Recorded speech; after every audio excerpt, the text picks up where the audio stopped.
साथियों, आप सभी का इस प्लेटफॉर्म पर स्वागत है। यहाँ पर हम लोग घटना चक्र के द्वारा जो सब्जेक्ट वाइज पुनरावलोकन निकाली जाती है जीएस से संबंधित, उसको यहाँ पर हम लोग देखेंगे। तो यहाँ पर हम लोग पर्यावरण एवं पारिस्थितिकी से संबंधित जो पूर्वावलोकन है, जिसमें विगत वर्षों के जो प्रश्न पूछे गए होते हैं उनको पूरी व्याख्या से संकलित किया गया है, उसको यहाँ पर हम लोग सेक्शन वाइज देखते चलेंगे। तो आज के वीडियो में हम लोग उसको प्रारंभ करते हैं। सबसे पहले पर्यावरण एवं सतत विकास से संबंधित जो चीज़ें हैं, जो एक प्रकार से जो इसमें नोट्स दिए गए हैं और जो प्रश्न दिए गए हैं, उनको यहाँ पर हम लोग देखेंगे। तो चलिए प्रारंभ करते हैं। इसमें सबसे पहले पर्यावरण के बारे में बताया गया है। तो पर्यावरण से संबंधित जो थोड़ा सा नोट्स है उसको देखिए। पृथ्वी पर पाए जाने वाले पृथ्वी, जल, वायु, पेड़ पौधों एवं जीव जंतुओं का समूह जो हमारे चारों ओर है, सामूहिक रूप से पर्यावरण कहलाता है। पर्यावरण के ये अजैविक और जैविक संगठक आपस में जो होते हैं अंतःक्रिया भी करते हैं। यह संपूर्ण प्रक्रिया एक तंत्र के रूप में संचालित होती है, जिसे पारिस्थितिकी तंत्र के रूप में परिभाषित किया जाता है। पर्यावरण संरक्षण अधिनियम 1986 के अनुसार पर्यावरण किसी जीव के चारों तरफ घिरे भौतिक एवं जैविक दशाएं हैं और उनके साथ अंतःक्रिया को सम्मिलित करता है। ज्ञातव्य है कि परि और आवरण शब्दों को जोड़ने पर पर्यावरण शब्द की उत्पत्ति होती है। अतः पर्यावरण का शाब्दिक अर्थ है जो आवरण हमारे चारों ओर से घिरे हुए हैं। इसके अलावा पर्यावरण क्या है? एक अविभाज्य समष्टि है तथा जैविक एवं अजैविक तत्वों वाले पारस्परिक क्रियाशील तंत्रों से इसकी रचना होती है। पर्यावरण के 3 संगठक हैं, भौतिक या अजैविक। इसमें स्थल है, वायु है, जल है आदि आते हैं। जैविक में पादप, जंतु तथा सूक्ष्मजीव हैं। सांस्कृतिक अर्थात मानव निर्मित गतिविधियाँ। इसके तहत सांस्कृतिक पर्यावरण के अंतर्गत आर्थिक, सामाजिक तथा राजनीतिक गतिविधियाँ भी शामिल होती हैं। अतः पर्यावरण कई संगठनों से निर्मित एक संरचना है। यह सभी जैविक और अजैविक अवयवों का सम्मिश्रण है जो जीवों को चारों ओर से प्रभावित करता है। पर्यावरण के कुछ कारक संसाधन के रूप में कार्य करते हैं तथा कुछ कारक नियंत्रक के रूप में कार्य करते हैं। पर्यावरण को बृहद या लघु स्तर पर समझा जा सकता है। इसके साथ ही क्षेत्रीय तथा भूमंडलीय स्तर पर भी पर्यावरण में विभिन्नताएं पाई जाती हैं। अब ये तो हमने पर्यावरण से संबंधित कुछ चीज़ें देखी। अब इस पे जो प्रश्न हैं जो पूछे गए हैं उनको यहाँ पर हम लोग देखते हैं। इसमें पहला जो प्रश्न पूछा गया था, पर्यावरण से अभिप्राय क्या है? तो देखिए, इसमें 4 ऑप्शन है। पहला, भूमि, जल, वायु, पौधों एवं पशुओं की प्राकृतिक दुनिया जो इनके चारों ओर अस्तित्व में है। बिल्कुल सही है ये। दूसरा, उन संपूर्ण दशाओं का योग जो व्यक्ति को एक समय बिंदु पर घेरे हुए होती है। ये भी पर्यावरण से संबंधित है। सी ऑप्शन देखें, भौतिक, जैविक एवं सांस्कृतिक तत्वों की अंतःक्रियात्मक व्यवस्था जो अंतः संबंधित होते हैं। ये भी सही है। तो तीनों ही जो हैं ये सही है। डी ऑप्शन आपका ये सही हो जाएगा। और इसके बारे में हम लोग ऊपर अभी पढ़ ही चुके हैं। अगला है, पर्यावरण किससे बनता है? तो पर्यावरण जो है ये आपका जीवीय घटक, भू आकृतिक घटकों और अजैव घटकों, इन सभी से मिलकर के बना होता है। इस प्रकार से डी ऑप्शन आपका सही हो जाएगा। इसकी व्याख्या भी देखें तो पर्यावरण एक अविभाज्य समष्टि है तथा जैविक एवं अजैविक तत्वों वाले पारस्परिक क्रियाशील तंत्रों से इसकी रचना होती है। इसमें जैविक, अजैविक व भू आकृतिक घटक शामिल होते हैं, इसलिए आपका डी ऑप्शन सही था। अगला है, सामान्यतः पर्यावरण को निम्न प्रकार से वर्गीकृत किया जा सकता है। निम्नलिखित में से कौन सा इस वर्गीकरण का अंश नहीं है? तो देखिए, परिचालन पर्यावरण, भौतिक पर्यावरण, सांस्कृतिक पर्यावरण, जैविकीय पर्यावरण। तो भौतिक पर्यावरण, सांस्कृतिक पर्यावरण, जैविकीय पर्यावरण तो होता है, परंतु परिचालन पर्यावरण के रूप में से वर्गीकृत नहीं किया जा सकता है, अर्थात ए ऑप्शन। इसके बारे में देखें, सामान्यतः पर्यावरण को भौतिक पर्यावरण, सांस्कृतिक पर्यावरण और जैविकीय पर्यावरण में वर्गीकृत किया जा सकता है। भौतिक पर्यावरण के अंतर्गत भू आकृतियाँ, जलाशय, जलवायु, मृदा, चट्टानें, खनिज आदि आते हैं। सांस्कृतिक पर्यावरण के अंतर्गत मानव निर्मित गतिविधियाँ यथा आर्थिक, सामाजिक तथा राजनीतिक स्थितियाँ शामिल होती हैं, जबकि जैविकीय पर्यावरण के अंतर्गत वनस्पतियाँ, जंतु, मानव सहित तथा सूक्ष्मजीव शामिल होते हैं। अब बात कर लेते हैं धारणीय विकास या सतत विकास के संबंध में। तो देखिए, सबसे पहले इसको थोड़ा समझ लें। तो धारणीय विकास, विकास की वह अवधारणा है जिसके तहत वर्तमान की आवश्यकताओं के साथ साथ भविष्य की आवश्यकताओं को भी ध्यान में रखा जाता है। धारणीय विकास प्राकृतिक संसाधनों के उपयोग के संदर्भ में अंतरपीढ़ीगत संवेदनशीलता का विषय है। धारणीय विकास का मुख्य उद्देश्य पृथ्वी के प्राकृतिक संसाधनों का न्यायसंगत उपयोग, संरक्षण तथा उचित प्रबंधन करना है। ध्यातव्य है कि इस शब्द की व्याख्या अर्थात धारणीय विकास की जो व्याख्या है वर्ष 1987 में world commission on environment and development WCED ने अपनी रिपोर्ट आवर कॉमन फ्यूचर में की थी। तो याद रखिएगा इस शब्द की व्याख्या कब होती है, 1987 में। और वर्ष 1992 में आयोजित पृथ्वी सम्मेलन में घोषित एजेंडा 21 रियो घोषणा में इसके प्रति पूर्ण समर्थन व्यक्त किया गया था। इसके साथ ही वर्ष 2002 में जोहान्सबर्ग में आयोजित सम्मेलन का मुख्य मुद्दा जो था वो सतत विकास ही था। World commission on environment and development WCED द्वारा वर्ष 1987 में प्रकाशित रिपोर्ट आवर कॉमन फ्यूचर, जिसे ब्रेटलैंड रिपोर्ट के नाम से भी जाना जाता है, के अनुसार सतत विकास से अभिप्राय ऐसे विकास से है जो भावी पीढ़ियों की ज़रूरतों को पूरा करने की योग्यता को प्रभावित किए बिना वर्तमान समय की आवश्यकता पूरी करे। इसका तात्पर्य है कि मानव समाज का सतत भविष्य तभी सुनिश्चित हो सकता है जबकि आर्थिक गतिविधियों और मानव कल्याण के समर्थन हेतु आवश्यक जैव भौतिक और सामाजिक परिस्थितियाँ पीढ़ी दर पीढ़ी पोषित या संदृढ़ की जा सकें। सतत विकास के लिए जैविक विविधता का संरक्षण, प्रदूषण का निरोध एवं नियंत्रण तथा निर्धनता घटाना सभी आवश्यक है। प्रकृति की अपनी सुंदरता है, अपनी सीमाएं हैं, अतः हमें चाहिए कि पहले हम प्रकृति को समझने का प्रयास करें, उसके बाद अपनी विकास नीतियों का निर्धारण करें। अतः आर्थिक विकास और पर्यावरण सुरक्षा के मध्य एक वांछित संतुलन बनाए रखना ही टिकाऊ विकास या सतत विकास है। टिकाऊ विकास की जो अनिवार्य शर्तें हैं वो सूचनाओं की उपलब्धता पर आधारित होती हैं। जैसे यहाँ चार्ट में बताया गया है कि टिकाऊ विकास हेतु आवश्यक सूचनाएं क्या है, पर्यावरण से संबंधित सूचनाएं, मनुष्य व उसके क्रियाकलापों से संबंधित सूचनाएं। इसमें पर्यावरण संबंधित सूचनाओं में क्या है, जैविक अधिवास से संबंधित, प्राकृतिक संसाधन से संबंधित, पर्यावरण के आधारभूत कारकों के संदर्भ में वर्तमान पर्यावरण की स्थिति के संबंध में सूचनाएं।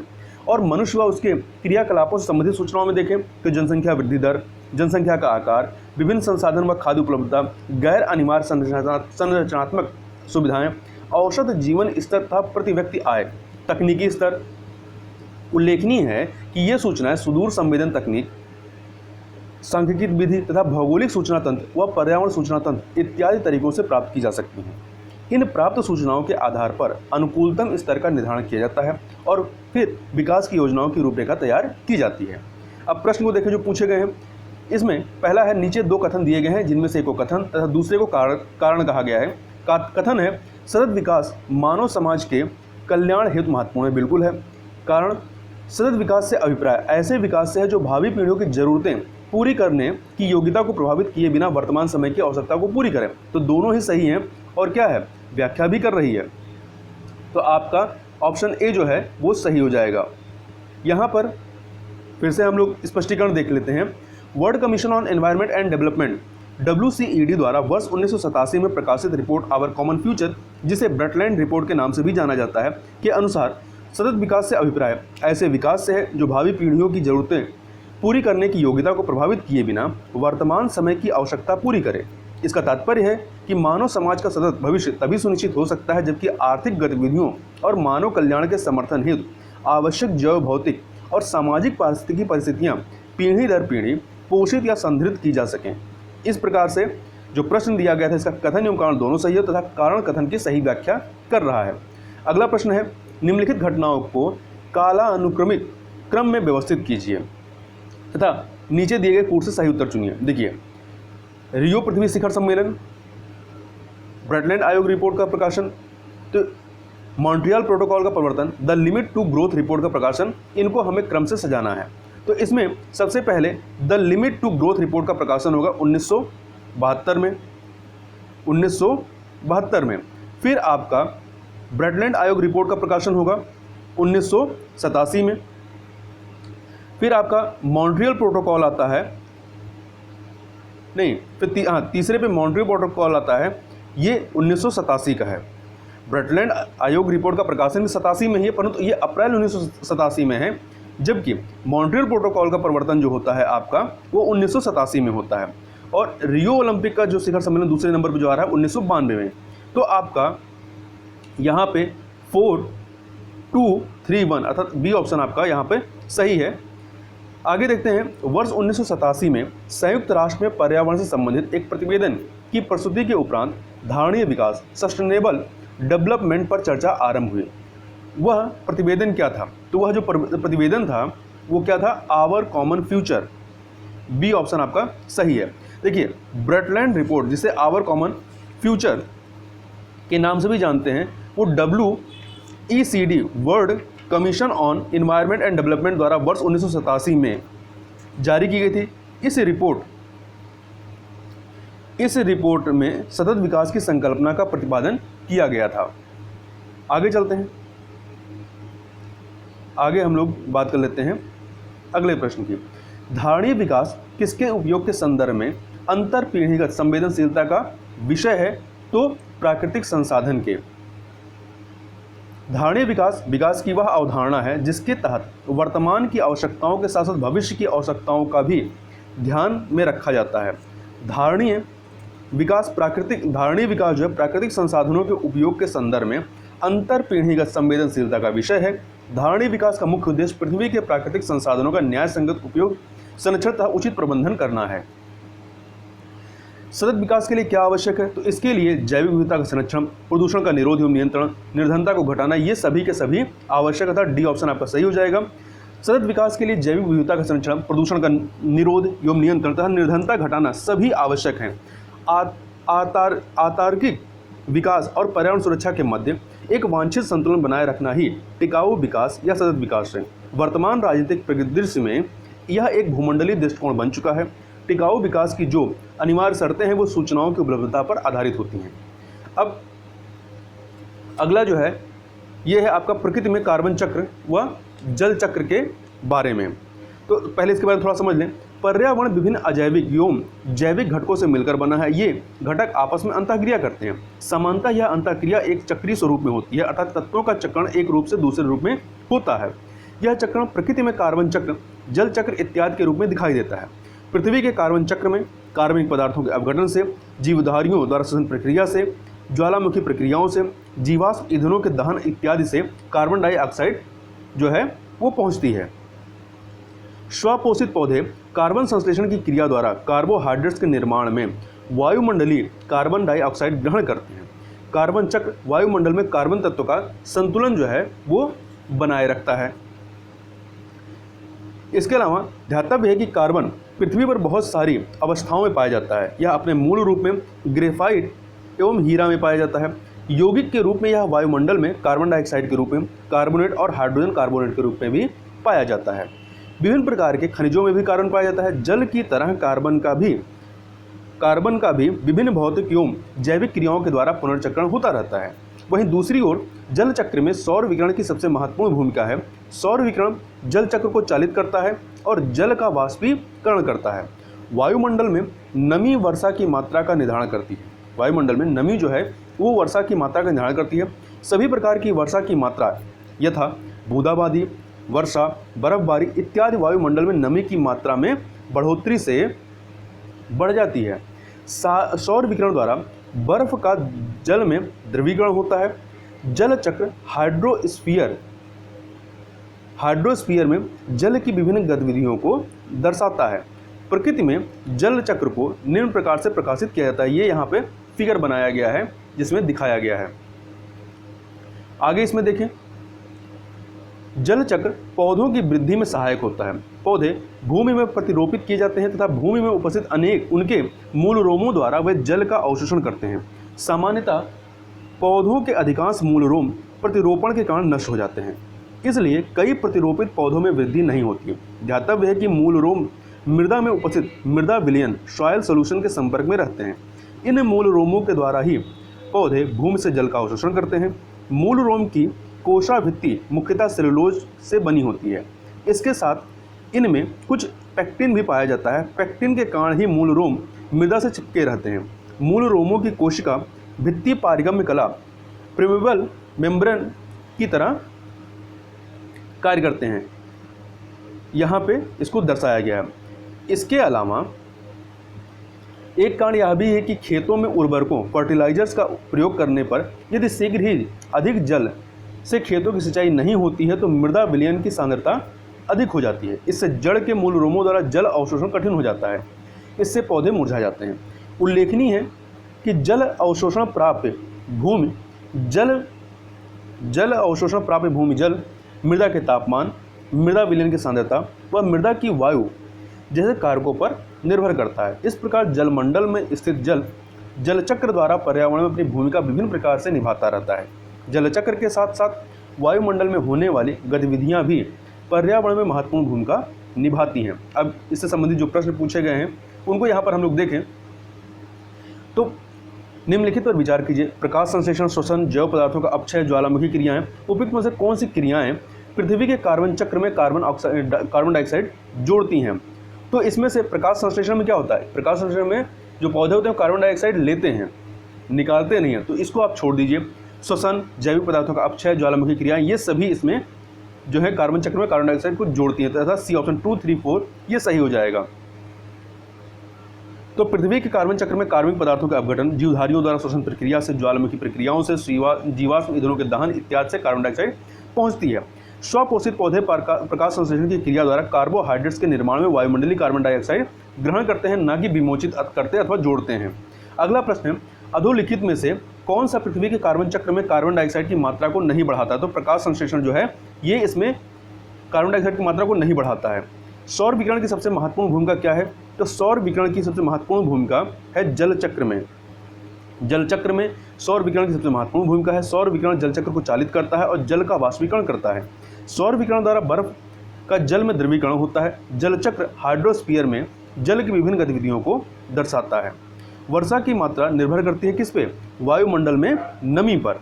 तो वायुमंडल में नमी वर्षा की मात्रा का निर्धारण करता है। सभी प्रकार की वर्षा की मात्रा यथा बूंदाबांदी, बर्फबारी वर्षा इत्यादि वायुमंडल में नमी की मात्रा में बढ़ोतरी से बढ़ जाती हैं।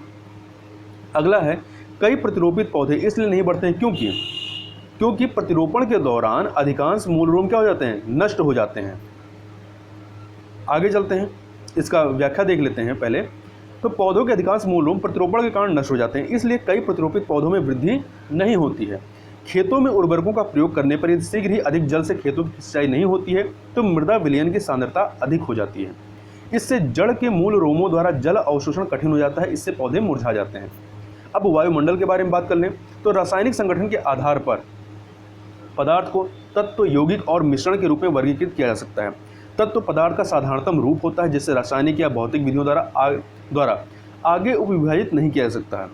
तत्व जो है पदार्थ का साधारणतम रूप है जिसे रासायनिक या भौतिक विधियों द्वारा आगे उपविभाजित नहीं किया जा सकता है। यौगिक ऐसा पदार्थ होता है जिसमें दो या अधिक तत्व द्रव्यमान के एक स्थिर अनुपात में संयोजित होते हैं। मिश्रण ऐसा पदार्थ होता है जिसमें दो या अधिक तत्व या यौगिक किसी भी अनुपात में साधारण रूप से मिश्रित होते हैं। वायु विभिन्न गैसों का मिश्रण है। पृथ्वी के परितः विद्यमान गैसें या वायु के समूह को वायुमंडल कहते हैं। इसमें नाइट्रोजन, ऑक्सीजन, कार्बन डाइऑक्साइड तथा अन्य गैसें पाई जाती हैं। गैसों का मिश्रण वायुमंडल में पाया जाता है। शुष्क वायु में घनत्व के अनुसार सर्वाधिक मात्रा किसकी होती है? नाइट्रोजन। यहाँ पर चार्ट में आप देखिए सर्वाधिक नाइट्रोजन है 78.08%, फिर ऑक्सीजन आता है 20.95, आर्गन है 0.93, कार्बन डाइऑक्साइड बहुत बार पूछा गया है तो इसका कितना है 0.036% है, नियॉन 0.02% है, हीलियम 0.0005% है, क्रिप्टॉन 0.001% है, जीनॉन 0.409% है, हाइड्रोजन 0.405% है। स्वपोषी पेड़ पौधे प्राणवायु, ऑक्सीजन का उत्सर्जन और वायुमंडल को दूषित करने वाली एवं ग्लोबल वार्मिंग के लिए जिम्मेदार गैस कार्बन डाइऑक्साइड का अवशोषण करते हैं। अगर वनस्पतियां नहीं होंगी तो ऑक्सीजन की कमी से पृथ्वी के जीवन पर घातक प्रभाव पड़ेगा। इस प्रकार पादप वायुमंडल में ऑक्सीजन और कार्बन डाइऑक्साइड के संतुलन को भी बनाए रखते हैं, इसलिए वनों को हरे फेफड़े भी कहते हैं। इसके अतिरिक्त विभिन्न क्षेत्रों में सड़कों के किनारे हरे वृक्षों की कतारें खड़ी करके ध्वनि प्रदूषण से भी बचा जा सकता है। अब इस पर आधारित प्रश्नों को देखते हैं। पृथ्वी के चारों ओर गैसों के समूह को क्या कहते हैं? इसे वायुमंडल कहते हैं। वायु क्या है? वायु एक मिश्रण है, हम लोगों ने ऊपर ही बात की। शुद्ध वायु में नाइट्रोजन की मात्रा कितनी होती है? तो 78.08% मतलब 78% होती है। निम्नलिखित नोबल गैसों में से कौन सी गैस जो है वायु में नहीं पाई जाती? तो रेडॉन, ये आपकी रेडियो एक्टिव होती है, ये जो है नहीं पाई जाती है। वातावरण में सर्वाधिक प्रतिशत किसका है? तो नाइट्रोजन का है 78.08%। हवा में जिस गैस की मात्रा सबसे अधिक होती है वह कौन सी है? वो आपकी नाइट्रोजन है 78.08% के साथ।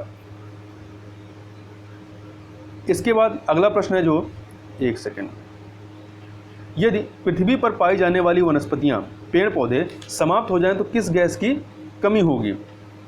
तो ऑक्सीजन की कमी हो जाएगी। आगे देखें, इसी में इसका स्पष्टीकरण देखें तो पेड़ पौधे प्राणवायु ऑक्सीजन का उत्सर्जन और वायुमंडल को दूषित करने वाली एवं ग्लोबल वार्मिंग के लिए जिम्मेदार गैस कार्बन डाइऑक्साइड का अवशोषण करते हैं। अगर वनस्पतियां नहीं होंगी तो ऑक्सीजन की कमी से पृथ्वी के जीवन पर घातक प्रभाव पड़ेगा। निम्नलिखित में से कौन सा कार्य पेड़ पौधों का नहीं है? तो चारों को पढ़िए। इसमें से वायु का प्रदूषण करना इनका काम नहीं। सौर का अवशोषण करते हैं, कार्बन डाइऑक्साइड का अवशोषण करते हैं, ऑक्सीजन की विमुक्ति करते हैं, ये सभी तो करते हैं, परंतु वायु का प्रदूषण ये नहीं करते हैं। पेड़ पौधे कार्बन डाइऑक्साइड का अवशोषण कर ऑक्सीजन की विमुक्ति करते हैं। विभिन्न क्षेत्रों में सड़कों के किनारे हरे वृक्षों की कतारें खड़ी करके ध्वनि प्रदूषण से बचा जा सकता है। पेड़ पौधे वायु प्रदूषण नहीं करते हैं, अपितु वायु प्रदूषण की रोकथाम में सहायक होते हैं। अगला है पर्यावरण सुरक्षा। जहां एक ओर प्रदूषण पर्यावरणीय सुरक्षा के लिए एक संकट है, वहीं दूसरी ओर धारणीय विकास पर्यावरण के क्षरण को कम करने में सहायक होता है। अतः धारणीय विकास पर्यावरणीय सुरक्षा के लिए आवश्यक है। धारणीय विकास एवं कागज के थैलों का प्रयोग पर्यावरणीय सुरक्षा के सकारात्मक पहलू से संबंधित है। वातानुकूलन का पर्यावरणीय सुरक्षा के नकारात्मक पहलू से संबंध है, जबकि गरीबी कम करने से पर्यावरण पर नकारात्मक एवं सकारात्मक दोनों प्रभाव पड़ते हैं। दूसरे दृष्टिकोण से देखा जाए तो गरीबी का पर्यावरण से अप्रत्यक्ष संबंध है, जबकि धारणीय विकास कागज के थैलों का प्रयोग एवं वातानुकूलन का पर्यावरण से प्रत्यक्ष संबंध है। वहीं दूसरी ओर प्राकृतिक आवास का विनाश, जैव विविधता की हानि या प्राकृतिक संसाधनों के क्षरण होने से पर्यावरण को होने वाले नुकसान को पर्यावरण अपकर्ष कहते हैं। पर्यावरण अपकर्ष प्राकृतिक या मानव जनित होता है, जबकि अपक्षय चट्टानों की टूट फूट की वह क्रिया है जिसके अंतर्गत चट्टानें विघटन तथा वियोजन द्वारा ढीली पड़कर एवं विदीर्ण होकर के अपने स्थान पर ही बिखर कर रह जाती है। उल्लेखनीय है कि पर्यावरण की सुरक्षा हेतु धारणीय विकास एक उपयोगी युक्ति है। अतः धारणीय विकास एवं पर्यावरण सुरक्षा आपस में अंतर संबंध रखते हैं। अब इससे संबंधित जो प्रश्न उसको देखें। पर्यावरण अपकर्ष से अभिप्राय क्या है? तो इससे अभिप्राय है पर्यावरणीय गुणों का पूर्ण रूप से निम्नीकरण, मानवीय क्रियाकलापों से विपरीत परिवर्तन लाना, पारिस्थितिकी विभिन्नता के परिणामस्वरूप पारिस्थितिकी असंतुलन, ये सभी हैं। अर्थात डी ऑप्शन आपका सही हो जाएगा। अपक्षय का विचार संबंधित है किससे? तो अपक्षय का विचार जो है एक प्राकृतिक क्रिया जो चट्टानों को सूक्ष्म कणों में विभक्त करती है, इससे संबंधित है। निम्न में से किस एक का संबंध पर्यावरणीय सुरक्षा से नहीं है? तो देखिए, गरीबी कम करने का संबंध जो है ये अप्रत्यक्ष रूप से जुड़ सकता है, परंतु डायरेक्टली पर्यावरणीय सुरक्षा से संबंधित नहीं है। धारणीय विकास एवं कागज के थैलों का प्रयोग पर्यावरणीय सुरक्षा के सकारात्मक पहलू से संबंधित है। वातानुकूलन का पर्यावरणीय सुरक्षा के नकारात्मक पहलू से संबंध है, जबकि गरीबी कम करने से पर्यावरण पर नकारात्मक एवं सकारात्मक दोनों प्रभाव पड़ते हैं। दूसरे दृष्टिकोण से देखा जाए तो गरीबी का पर्यावरण से अप्रत्यक्ष संबंध है, जबकि धारणीय विकास कागज के थैलों का प्रयोग एवं वातानुकूलन का पर्यावरण से प्रत्यक्ष संबंध है। तो इस प्रकार से इस वीडियो में हम लोग बस इतनी चर्चा करेंगे। इससे आगे की चीज़ों को हम लोग नेक्स्ट वीडियो में देखेंगे। तब तक के लिए बहुत बहुत धन्यवाद।